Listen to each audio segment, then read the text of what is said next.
Welcome back. The National Transportation Safety Board says the Black Hawk military helicopter involved in last month's mid-air crash between a passenger jet near Washington, D.C. and a Black Hawk helicopter might not have heard a key instruction from air traffic controllers. CBS News senior transportation correspondent Kris Van Cleave has more. The NTSB is looking into the possibility the Black Hawk helicopter involved in that deadly midair collision that killed 67 people may have been providing the pilots bad information, bad data, particularly around their altitude.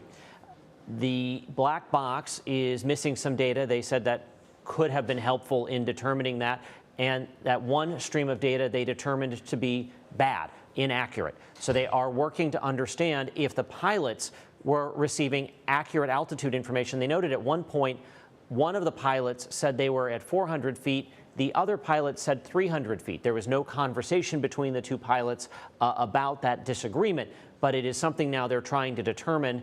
Did the pilots actually know the altitude they were flying at as they were going towards this airliner? There were also two key air traffic control messages that appear to have not gotten to the Black Hawk pilots in their entirety. One was letting them know that the CRJ was circling to a different runway. Part of that message appears to have not been recorded on the black box of the helicopter. What does that mean? It raises the question that those pilots may have never gotten it. And a second message appears that the Black Hawk pilots keyed their mic while air traffic control was talking and ultimately missed part of the message where air traffic controllers were saying, wait and pass behind this CRJ, the small plane that was coming in to land.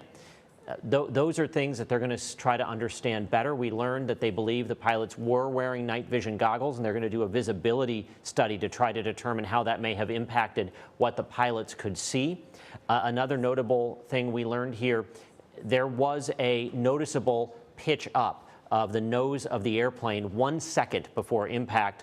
Could that be an indication that the pilots of that regional jet saw something in the seconds before that collision and tried to avoid disaster?